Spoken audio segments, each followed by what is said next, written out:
welcome to this short video on the preparation strategy for your upcoming JEE Main Physics. I've divided the syllabus into 4 categories. The first category is that of low weightage, low input. The second is of low weightage, high input. The third is of high weightage, low input, and the fourth is of high weightage, high input. Well, let me explain you the term input here. What all have I considered when I put a particular chapter under the low input or a high input section? So factors accounting for input are the number of subtopics in a chapter, the processing power required to process these subtopics, the dependency of these subtopics on topics outside this chapter, practice required to understand these subtopics, and finally the difficulty of the questions asked in the examination. These are the factors that are accounted for taking in the input, right? So if I say that there are a large number of subtopics in a chapter, I would say that that particular chapter requires high input. If there are less number of subtopics, then it requires less input, right? So I hope you have understood what all have I considered while saying that a particular chapter is of a high input or a low input. So let's move on. The first category is that of low input, high weightage, right? So these are those chapters which require less effort taking into account all the previous 5 factors, right? And they give you high weightage in the examination as well. So these are your green topics. You are not supposed to miss out on any of these topics. The first one is of units and dimensions. The second one is of waves. The third is of current electricity. The fourth is of wave optics. And the fifth is of dual nature of radiation. These 5 chapters have very less number of subtopics, and repeatedly it's been observed that in the examination a large number of questions come from these. So if you're missing out on any of these, gear up, you need to get all these 5 right. Moving on to the next category. This one is of high input, high weightage. So well, these are topics which are again of high weightage, but they require high input as well. That means the number of subtopics in these chapters might be a little more, the difficulty of the questions might be a little more, the difficulty of the concepts might be a little more, but nevertheless you can't afford to miss out on this one also because they are of high weightage, right? So after moving from the first category, that's of low input, high weightage, you're supposed to go to these chapters which are of high input and high weightage.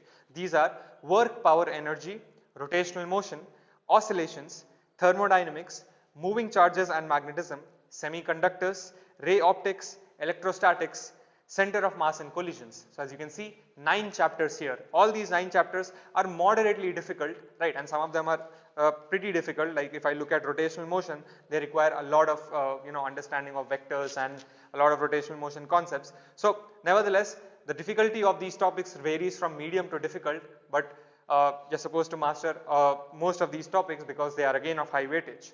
Moving on to the next category, this one is of low input, low weightage. That means you're required to put in lesser effort in these topics. Again, the number of subtopics might be lesser, the difficulty of questions might be lesser, but they also give you a low output. That means the number of questions asked in the examination from these topics are not that much compared to the previous 2 categories.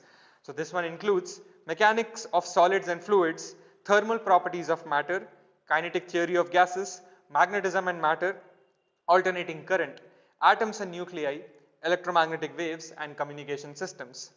So by low weightage, I mean to say that the number of questions asked in these topics are lesser compared to the previous ones.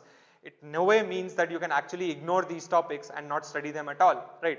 It depends on how much ever time you have. So you have to go in this order. Follow the first category, then to the second category, then to this category, because as you can see there are 8 chapters in this particular category, and definitely if you skip all these 8 chapters, then you're likely to get you're likely to answer, you're likely to get poor marks, because you can't say that 8 topics will not constitute to a large number, right? 8 topics will constitute to a large number. It's just that the individual topics constitute to a lesser number compared to the chapters in the previous 2 categories. Moving on to the fourth and the final category, this one is of high input, low weightage.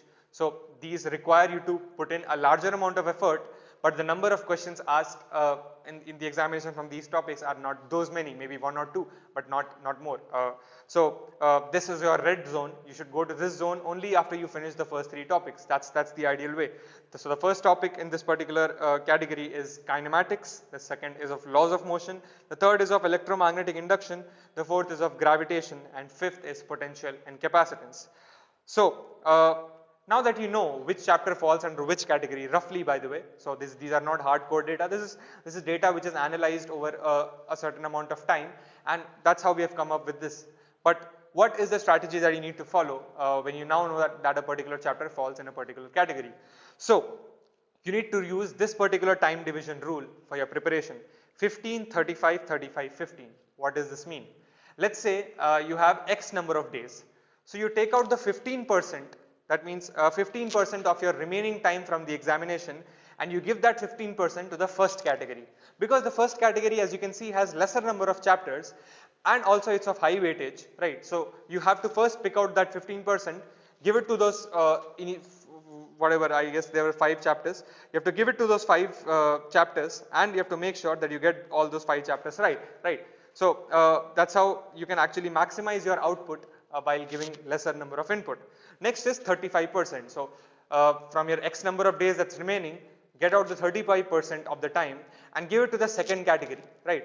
In fact, 35% to the second category and also to the third category, because as you can see, the second and the third category have the maximum number of chapters. In fact, more than about 60 to 70% of your syllabus is, a part of these 2 categories. That means you need to give your 35% and 35% to these 2 categories, because they, have a large number of chapters. And now, whether you, whatever the order is, like that completely depends on you. Which order do you want to follow? Which chapters do you want to do first? Finish the chapters that you are comfortable with before moving on to the difficult ones. But roughly, I'm talking about the order category wise, right? So I hope you have understood the 15, 35, 35, and the final 15% of your time, you give it to the red zone, right? Move on to the red zone only towards the end, because those are the topics, as you know, that require a greater amount of output and also give you a greater amount of input and give you a lesser amount of output. So follow the 15, 35, 35, 15 rule. And finally, moving on to special mentions to a few chapters, because these chapters, regardless of which category they fall under, their concepts have to be mastered. I don't say that you need to, completely do all the questions from these topics, but at least their basic concepts need to be mastered, because these chapters are being actually used in a lot many other chapters. So these chapters are like dimensional analysis, vectors, kinematics, conservation of linear and angular momentum, work per energy concepts, and laws of motions. So these chapters, you need to get thorough with the basic theory of these chapters, because for all the chapters in physics, there's something or the other that's actually being used from these chapters. So if you're not, if you don't know anything about these chapters at all, you're likely to fall on those chapters as well. So special mentions to these chapters. And finally, moving on, physics is an interesting blend of theory and practice, right? So there are concepts and there is also practice. When it comes to chemistry, there's a lot of theory, and the amount of practice that you need to do is lesser compared to physics. When you come to maths, there is a lesser amount of theory and a lot much practice that you need to do. But when it comes to physics, that's why it gets difficult. There is a slight balance between theory and practice. So what I would like to suggest is, after you're done with preparing from these topics, preparing means what? Like just going through a basic theory and not trying to get into depth. You just go and attack the problems. Which problems? The problems from the previous papers, right? No other problems, just the problems from the previous papers. And from those problems, you get to analyze what your weak points are, and you go back and read only that part, only that theory, which you actually analyze that is weak from the previous papers. You don't go and start reading all the chapters. I know that inertia is present in all of us, that we have not prepared and we need to, read a lot of theory before attempting problems. But the reality is, your hands need to get used to the practice, right? Your hands need to get used to the fact that you need to solve a lot of questions in the examination. That is the reason why you need to start with the previous year papers, analyze your difficult parts, read only that theory and get that question right and move on. That's the strategy that you need to follow, because there is not a lot of time left for the examination. So I hope you found the video informative. Thanks for watching.